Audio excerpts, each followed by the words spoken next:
Welcome. People are predictable in negotiation, and I know from listening to the seminars this week on artificial intelligence and smart settle and others that there's great advances in uh, decision aids that help people augment their well-honed intuition with decision-making tools. And that's great and long overdue. We can certainly learn from others in aggregate about how people behave in negotiation. And that's what we're going to show a little bit today. People are completely predictable, as you may guess. Our cell phone companies know where we're going to be this afternoon and this weekend with 93% accuracy. That's the reason the NSA wants all that data, is because we follow completely repetitive patterns on a predictable basis. You know that by your credit cards when the fraud algorithms detect a charge that's outside of your normal spending patterns. And so even though we all think that we're completely unique and nobody has ever negotiated a case like we have before, the fact is that there are patterns that individuals follow and also negotiating conventions that larger groups of people follow too. And that varies by geography and by claim type, as we'll see in a minute. So there's only 7 stories in Hollywood because we're so predictable. They keep retelling the same themes in a whole bunch of different screenplays. And negotiators follow patterns too. Now, of course, you're going to have an outlier in that 7% that the cell phone companies can't even predict. But most of us fall into line and predictably negotiate our patterns. And especially in mediations, because there's a social convention to negotiation that triggers mirror neurons and gets us to act and behave in predictable ways. And if we color outside the lines, we know that we're going to bust the round. We can be aggressive, and our research has shown mediators wrote in a case a month or so ago that we posted on the website that said he thought that the plaintiff, by playing too tough and not getting into a cooperative pattern of concessions, triggering the mirror neurons, that he probably left 10 to 15% on the table. In that case, it was 150,000 or so. But if we play too hard, too long, and then make it drop, that's not as effective as drawing people into a pattern of concessions. We know that even if we don't like people, which is often the case, obviously, in litigation, that we'll still reciprocate gifts that they give us and feel some obligation to reciprocate. And the same with the concession in those protracted battles. So in lawsuits, we've gathered now tens of thousands of cases with incremental data on the moves that negotiating parties make both in time and in dollars. We know that the right number at the wrong time is the wrong number.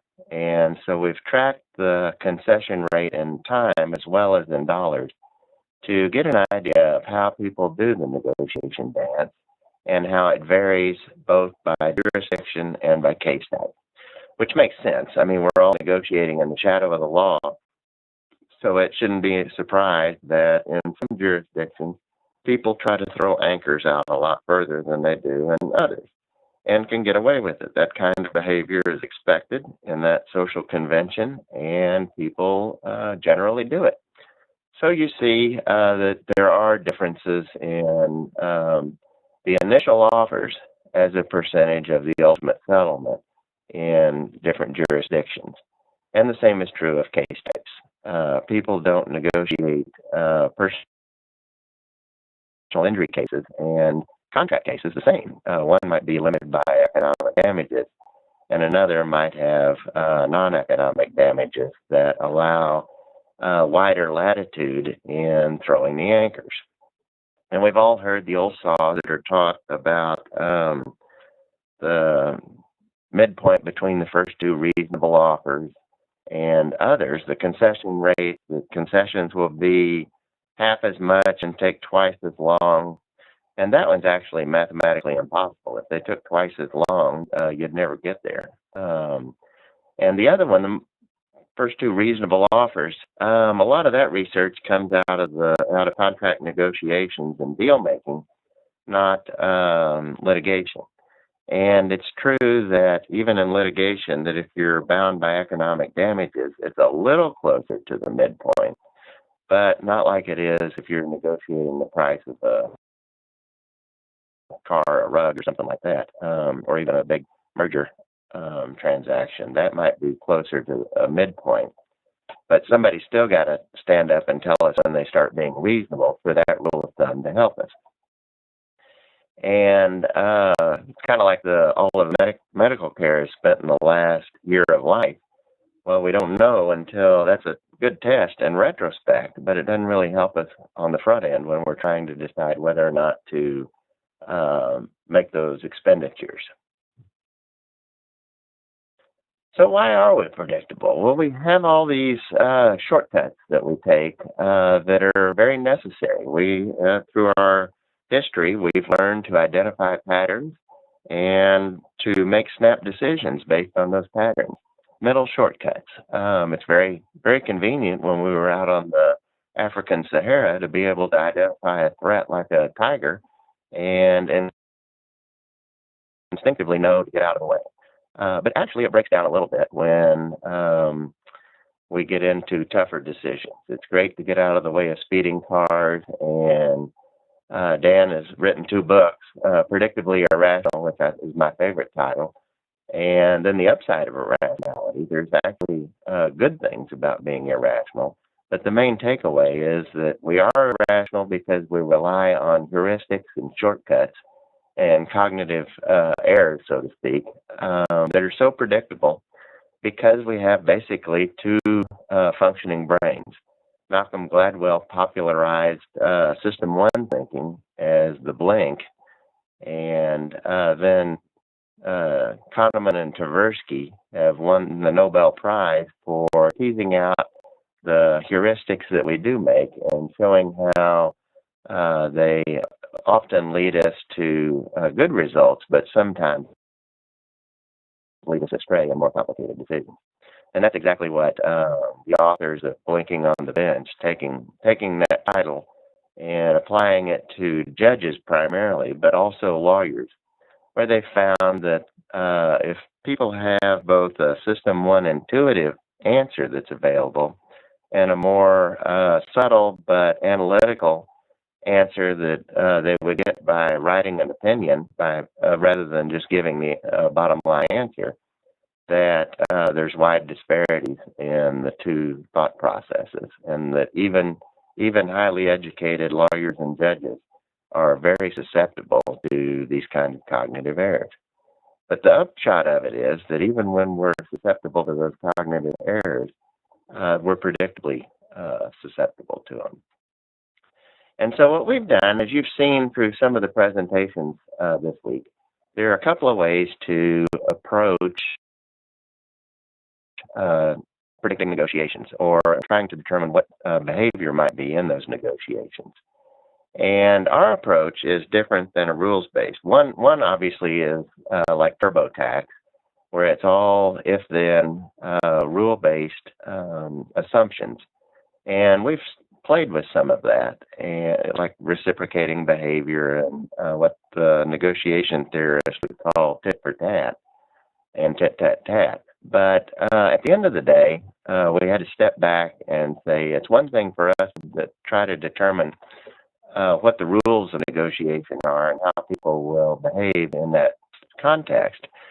But we'd probably be better off gathering a large data set of people that were actually involved in negotiation and learn from that data, see what themes come out of the data, and see if we can tap into that data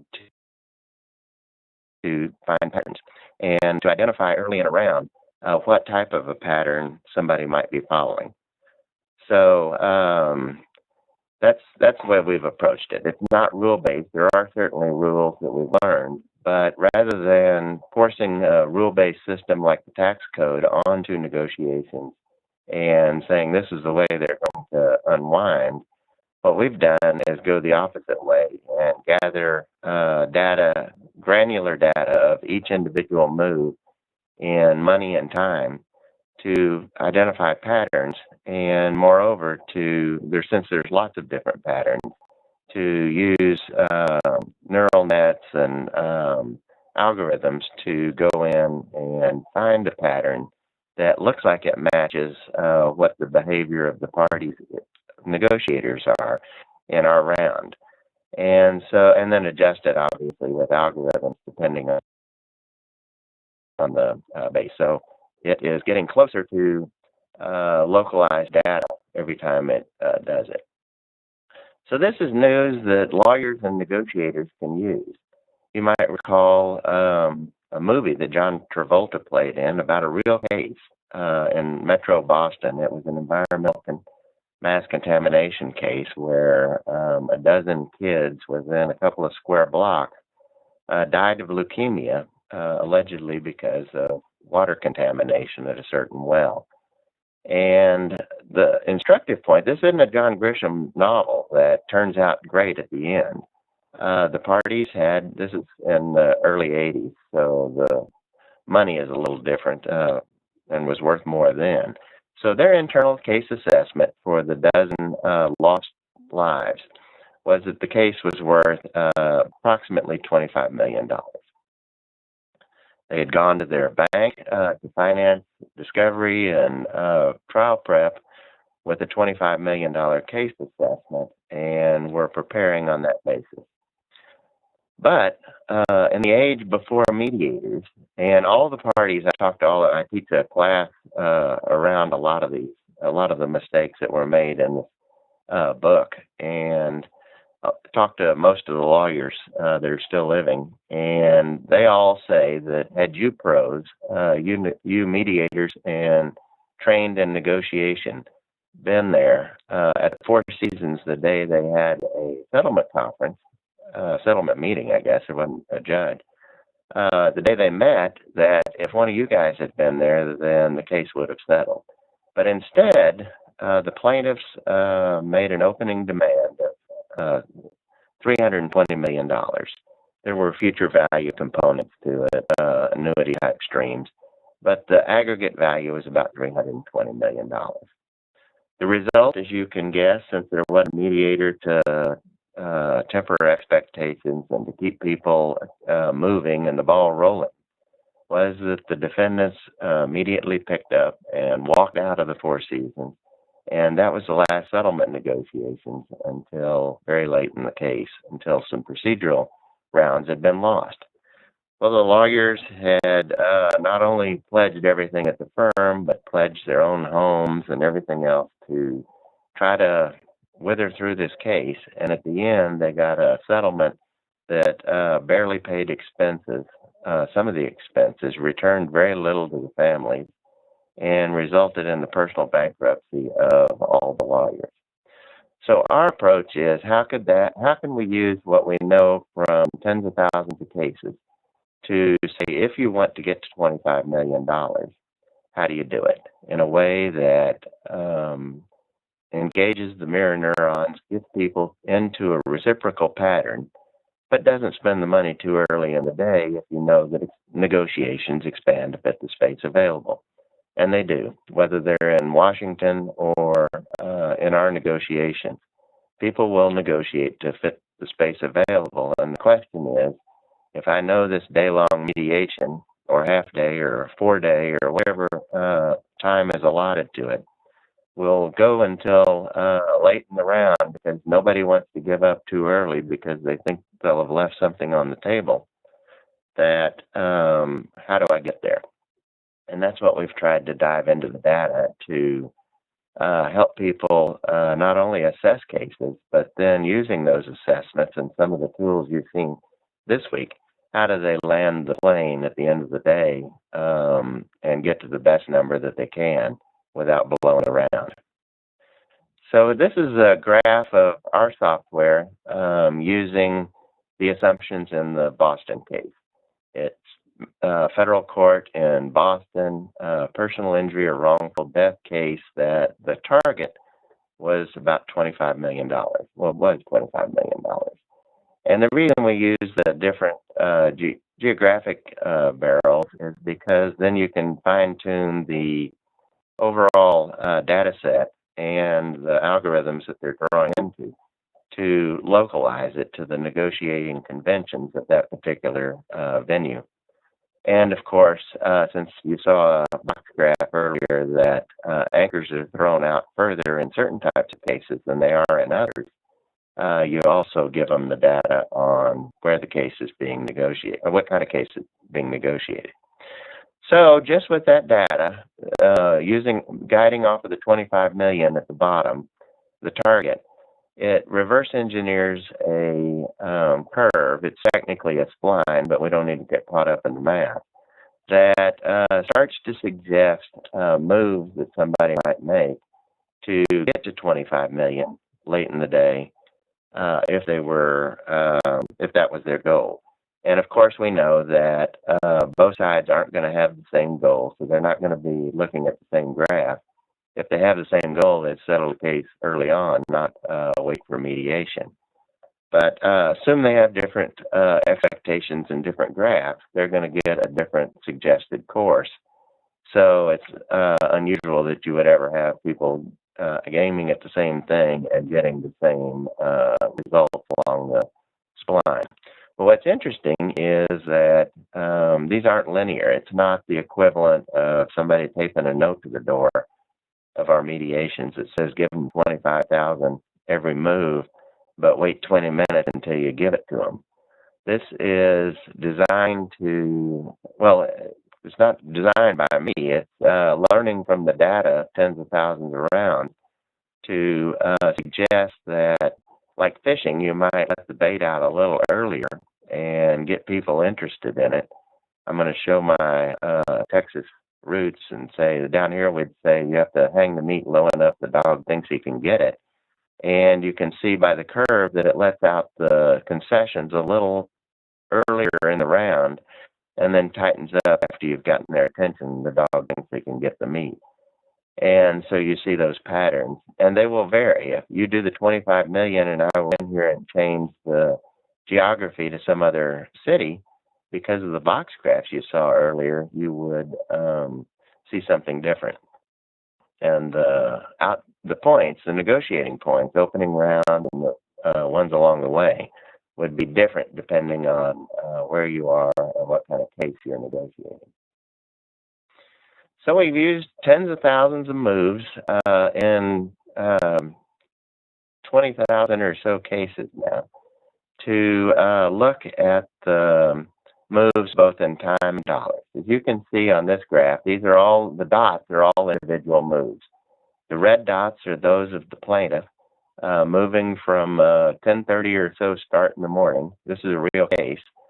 And the defendant responding just before 11, and then going back and forth, tit for tat all day until they focus in on a settlement. So we've gathered lots of these, and they vary by what kind of case and geography. And that's what I've got next.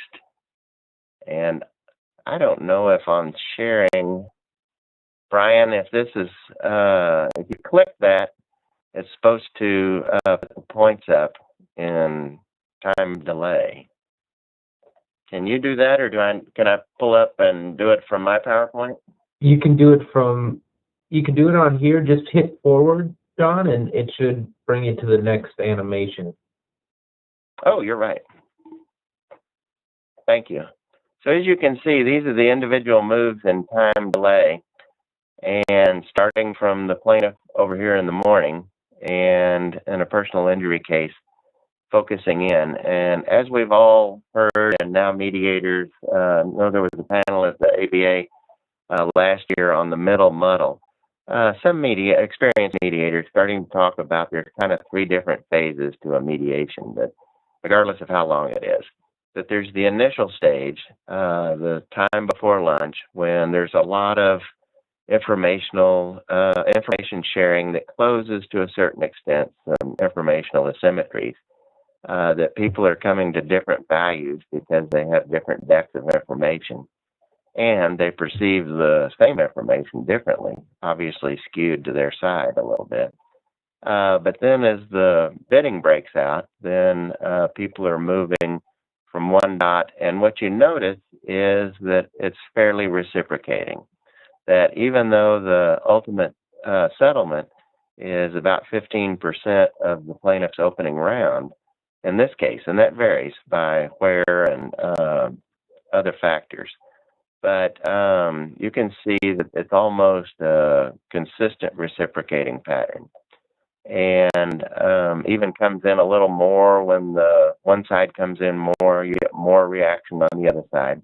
And it's almost symmetrical. And so the mediators would say, okay, in the morning there's information sharing, there's actually some new documents, the secret memos, the expert reports, whatever it is that's trying to influence value early in the day. And the offers actually come with some kind of a rationale for the most part. This is how we box in the claim. We don't think you're going to get more than this, and this is why we're making this offer. And then, as the ABA program by some IAM mediators last year went into, there's the middle muddle, sort of the lunchtime to 3:30 frame, where constant progress is being made, but it's not a work of art. It's consistent chugging. There's reciprocation. There's not that much left to talk about. Something at the margins, and a lot of obviously empathy and deep listening. But a lot of the early informational asymmetries and rationales are kind of fading, and you're just kind of keeping them there to see if the magnets get close enough together to then do the march to a deal later in the day. And that's what we find in the data, is when you look at these graphs at the bottom, about the bottom 20% of the day, you get much more of a symmetrical V at the bottom, where buyer's remorse is kind of set in by 3:30, but there's momentum to a deal. It's either going to bust because everybody's exasperated, or they're close enough to a deal that they want to continue the march, but they feel like they've given up too much already. The easy money has been given away. And so they want to back up and, give smaller moves, but there's not much to talk about, so they come a lot quicker. And so you get more of a symmetrical V at the bottom than you do earlier in the day. And that tends to line up with the research of midpoint between the first two reasonable offers that largely comes out of the transaction side, where you do. So I guess you could argue that the reasonable offers don't come until late in the day, and before that, everybody's doing the dance. But there is more of a V shape at the bottom of these graphs. So that's a personal injury case. Let's look at a construction case now. Fewer moves, bigger concessions early on, and exact reciprocation. You can see that in each move, even if there's a tapering effect, somebody pulls back a little bit, you can see that it is met with a pullback on the other side too.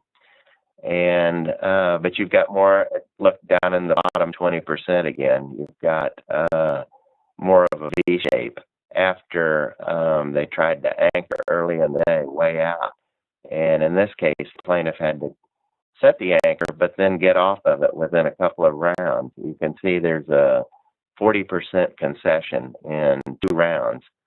And then later in the day, through the middle muddle, it just kind of comes together. But then late in the day is more of the V at the bottom. And so that might be the midpoint between those reasonable offers late in the day, but certainly not a midpoint overall. Here's a premises case where you'll see much the same thing. Notice the exaggerated tit for tat in these. The defendant got pretty tough in the second round, and the plaintiff entirely reciprocated with the downward move that didn't concede much in dollars, but moved a little bit in time. And then the defendant apparently sees the error of his ways and makes a fairly large concession between round 2 and round 3, and it's met by a huge concession by the plaintiff. And then notice again, you get down in the third period down there, last 20%, 25% here. And again, you've got a symmetrical V focusing in on the end of the day, where people are giving more consistent concessions than they were earlier in the day when they were trying to set anchors and anchor the negotiations further away, but knew that they had to get off of the anchor to maintain credibility. And I should say that I welcome any of your questions at any time. I've got a couple more of these graphs, and then we'll go to live demo in a minute, but I certainly welcome your questions on any of these. Here's a contract case.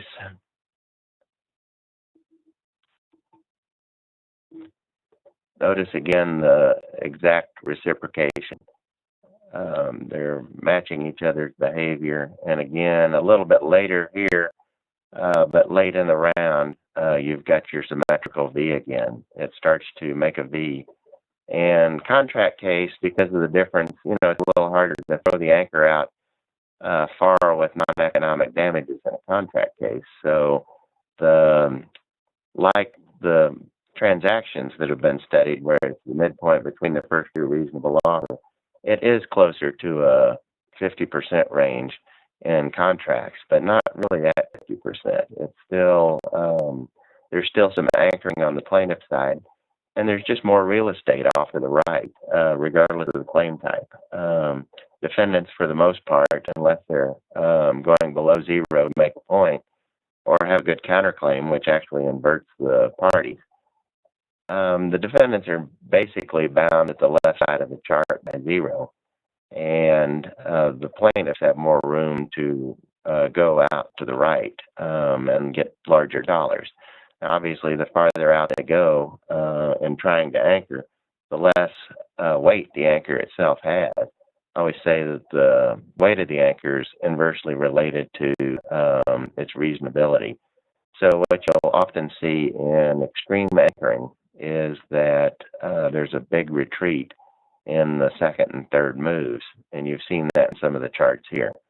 But here we've got a contract case that's not the ultimate settlement is closer to the 50-yard line, but not at it. And you've got exact reciprocation again in the moves.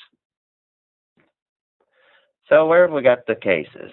The original set of cases that we were building the initial models off of came from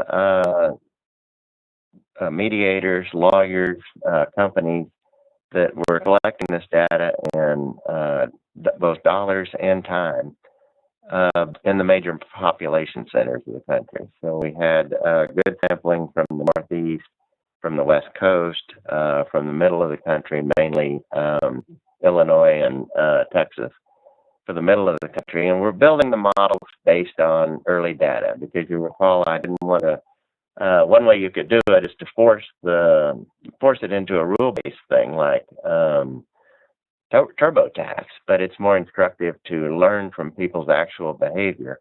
And so that's what we did. But then we introduced apps, because I wanted to make sure we weren't in an echo chamber and wanted to broaden the data, sort of like a randomized clinical trial. Obviously, we're not collecting case-specific information that would identify either parties or lawyers or anything like that. We're just interested in the normalized data on how, in big baskets of data, people are moving in negotiation, what the behavioral patterns are, rather than the rule-based structure. And so we built the model. Then we got the app out a couple of years ago, and people have sent in a lot more than 10,000 cases now. I haven't checked recently on the apps. And obviously we run them through scrubbers that you'll get cases that are, you can tell the difference between the ones that are going on during daytime with usual spacing and the ones that come at 11 o'clock at night while I'm having a glass of wine, putting in offers that are 2 seconds apart and move 6 figures in a 6-figure case in one move. So you can tell those, and we obviously keep that in the data set, but it is deweighted so that it doesn't overly influence the algorithms. And so we've got cases, I think 20,000 or more cases comprising well more than 100,000 moves in the data set, and they look like the U.S. litigation wheel. So there's obviously large numbers of employment and personal injury cases, contract and malpractice, but also statistically relevant buckets of intellectual property, real property, consumer and fraud cases. So we've got enough to notice the patterns in those claim types too. But the wheel basically looks like U.S. civil litigation filings.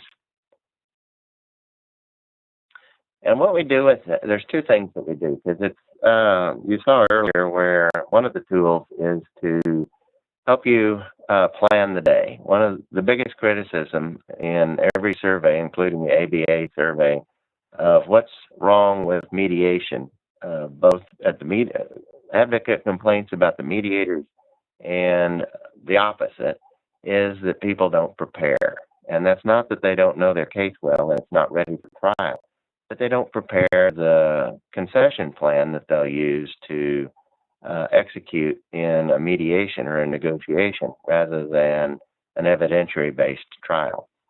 And that's kind of hollow, since we don't really teach that very much. And so the question is, how can we give people ideas based on a large data set to both predict where the round's going based on early moves and historical data, and then make that actionable by being able to move the target to optimize the position, either as the plaintiff or the defendant.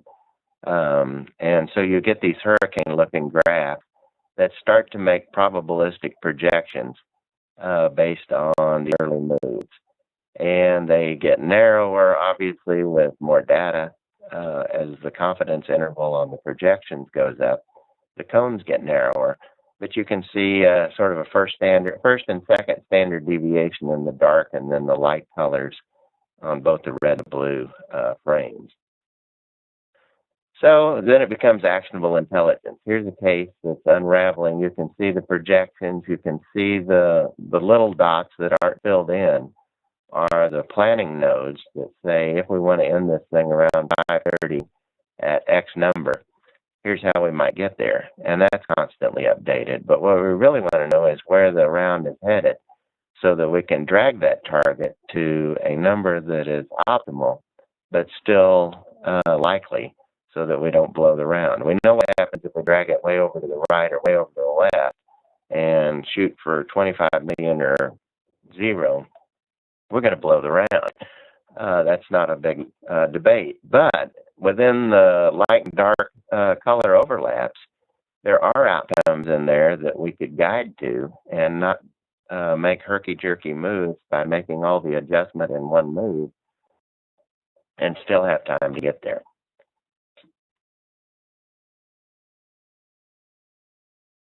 So, Brian, you may have to play this video. It's a quick, or maybe if I hit it again, maybe it'll play. Nope. If you can play it, or you can shift it to me, and I'm going to show a 90-second or so, a couple-minute overview video, and then we'll go live demo. Here's the quick video that's spliced to make it short acting. It's a couple of minutes. Okay, here, I'll play it right now, Don. Is that okay? That's great. Thank you. This is a screencast of an actual case being put in. It looks a little fuzzy on the...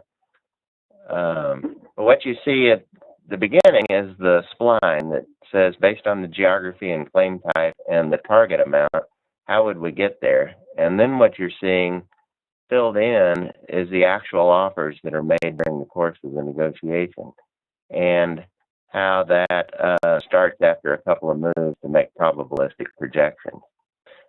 And if you look at the overlap between the dark red and the dark blue, it's looking like we come out somewhere around 1.75 or 1.8. And that stays fairly steady, but you notice that the projection cones narrow as you get in. So it's basically taking two hurricane graphs that we see too often down here and overlapping them to see where probabilistically people are headed.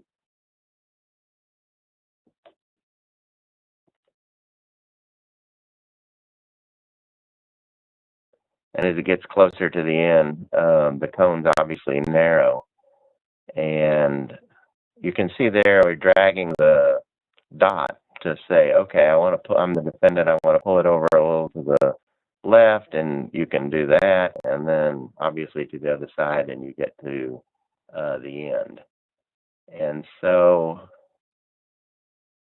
let's see. I can't seem to control to go to the next slide, but that's okay. Just handed presenter status back to you, Don, so you got control. Okay, good. And then can I share this screen? And I'll do a live one. Yeah, so you remember up on the top left-hand side, under the Share tab, you can share your desktop. Right. Okay.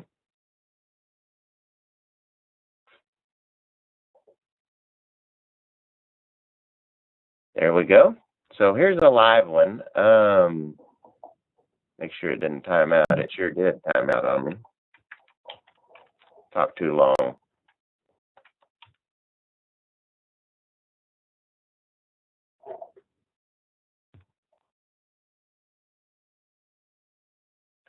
So if I've set one up for Cyber Week.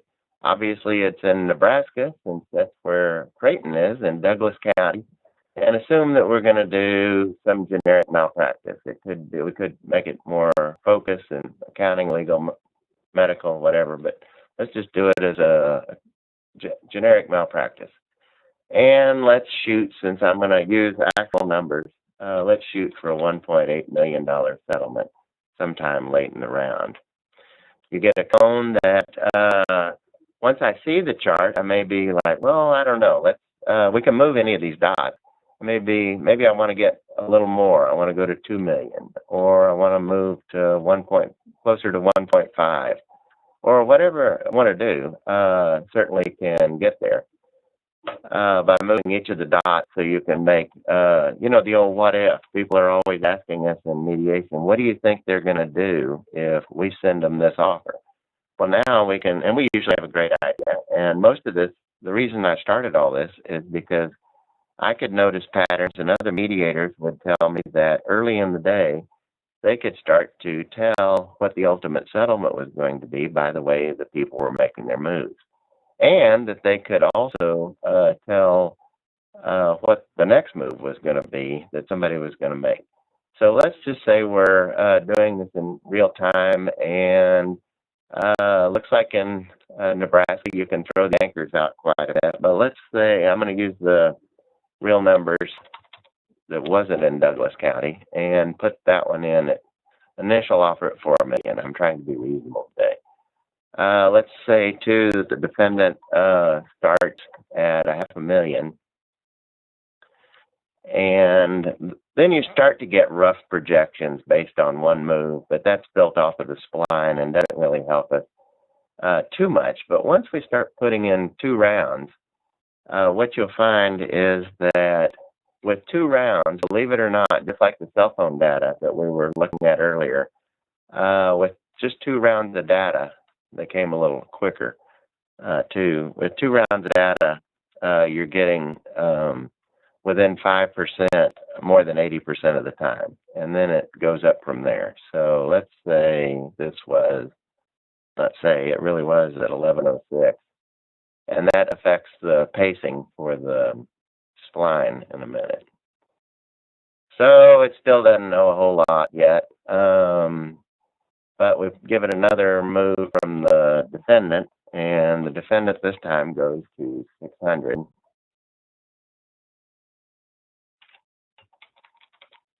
And the pace of play is a little faster than usual. In our data set, the average number of moves in a mediation is around 7. But the interesting thing about it is that they range from 3 to 54 in one. One round went 54. So let's say 600. What's my time on that one? 15.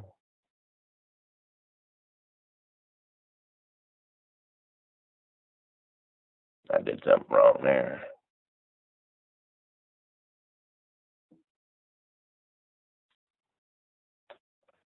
And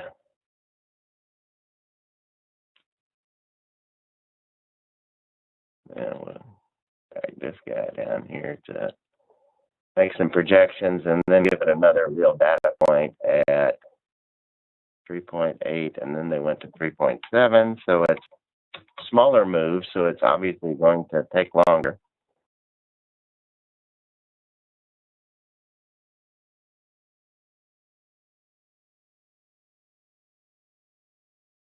But that is factored into the spline. Notice that the planning curve of how do I get there is now got more dots in it than it did. But it's still predicting an outcome somewhere around 1.7 million.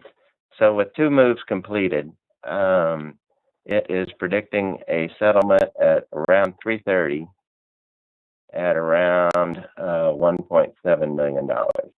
And just for reference, that is off by 100,000 with a gap of 3.2 million. So it's well within 5% based on 2 rounds. So then the defendant goes to sends a signal to go to 750.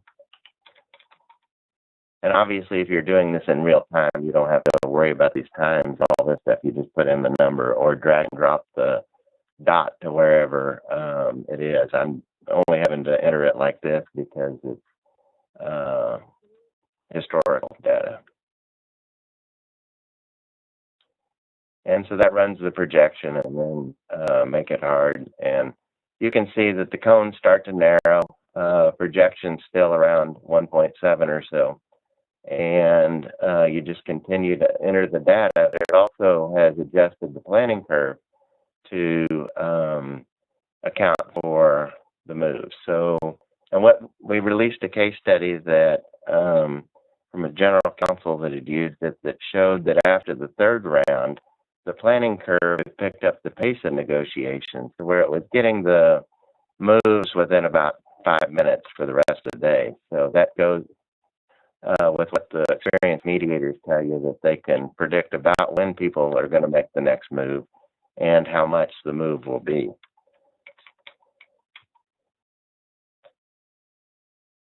And I'm happy to take, I know we're pushing up on the end. I'll put in a couple of more of these, but I'll also welcome your questions if you have any as we skid into the last of the late part of the hour. 8.5.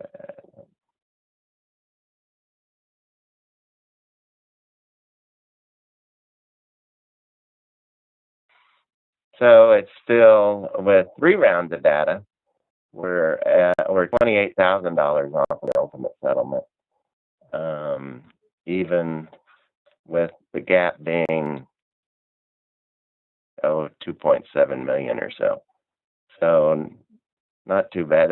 That's less than 1% off of the ultimate projection. So I could keep filling those in. What it'll do is tighten. It'll learn about the pace of play. It'll get more precise on the spline. But the actionable intelligence is, once I get to this point and I see generally where the defendant is headed, if I'm playing the plaintiff, I'm going to move my target over to try to pull. I know what happens if I move it over here. I shut down the play. If I say, okay, I'm going to drive to $3 million, then I know that that likely isn't going to happen. Even out here is in the second standard deviation.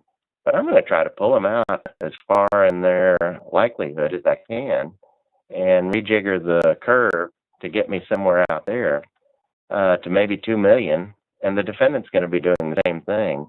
And they'll, on their target screen, they'll be somewhere over in here trying to guide it to 1.5 or maybe 1.2 or somewhere off in here. So they'll be playing a different spline than a different curve here than the other side.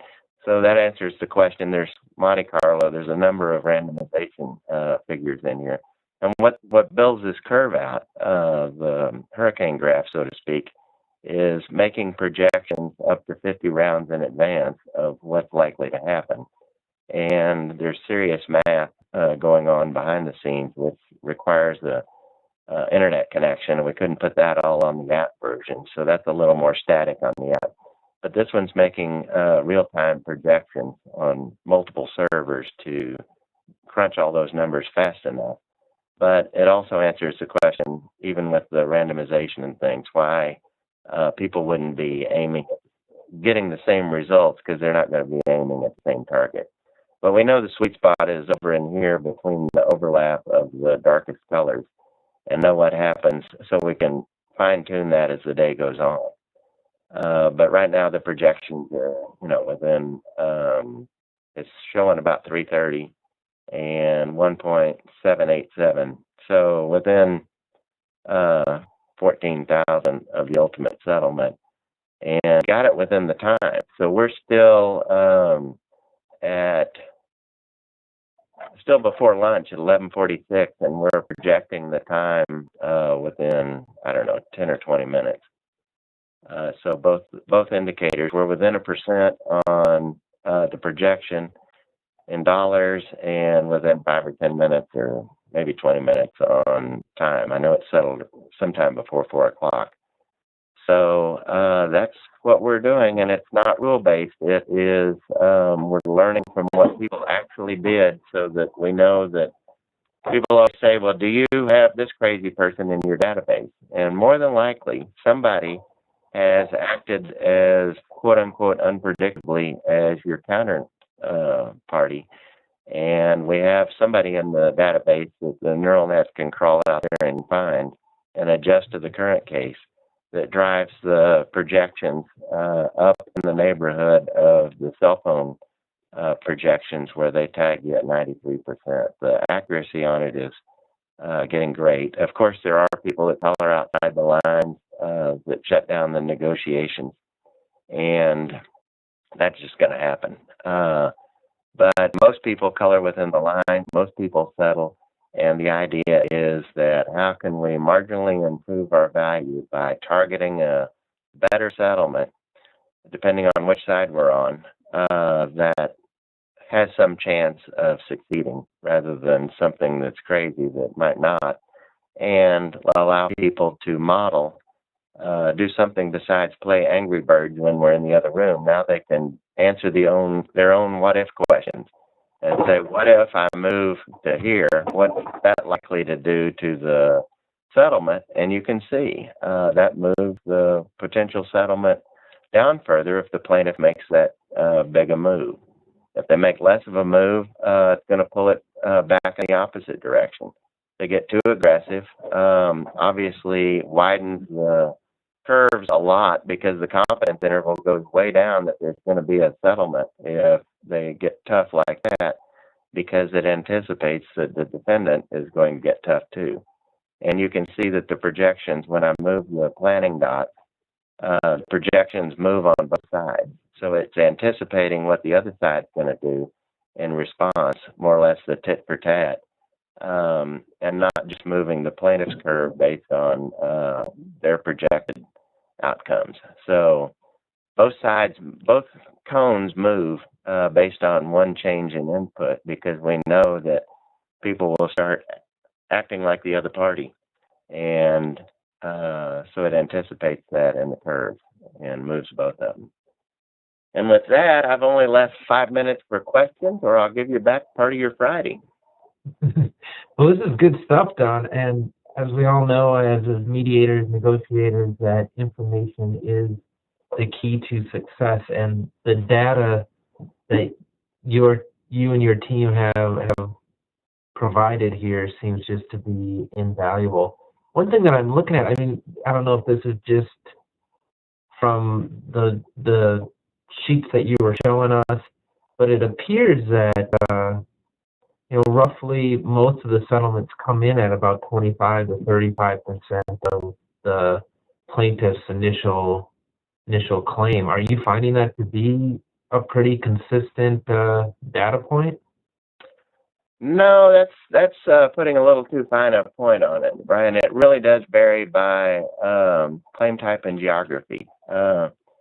There's some states, some venues where people are frankly bigger BSers than they are in other areas, and it all depends on the anchoring. How far out is an acceptable anchor in that particular jurisdiction? Most of the time, unless you've got a counterclaim that will invert it, well, you'll be south of the 50% line, 50-yard line, so to speak. And depending on some cases, they'll end up tighter, down around 15%. But let's see if we can back up to a slide, that box graph slide. I'll give you some meat around that. I think it's probably about 5. Okay, here we go.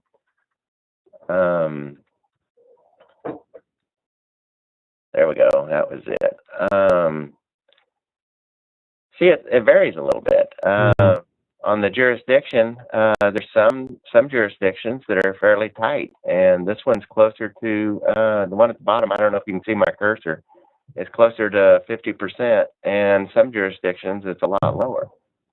People are just bigger BSers, I guess, so they get away with bigger, more aggressive anchors. And on the right side, you can see that by case type, when we slice it by case type, that has even a wider range that you can have. That if we're looking at the initial offers by the plaintiff and at the right hash mark, and then the defendants on the left hash mark, then obviously anywhere within the box, but the medians are coming up all over the place. So it's not fair to say that regardless of, I can't make a generalization absent some jurisdiction and case type information, because there's not really a rule of thumb that cuts across those demographics consistently.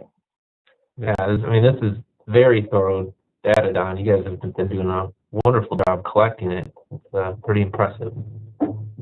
Thanks, Brian. Well, thank you so much, Don, for the wonderful presentation today. Let's see if there's anybody that has any questions at this point.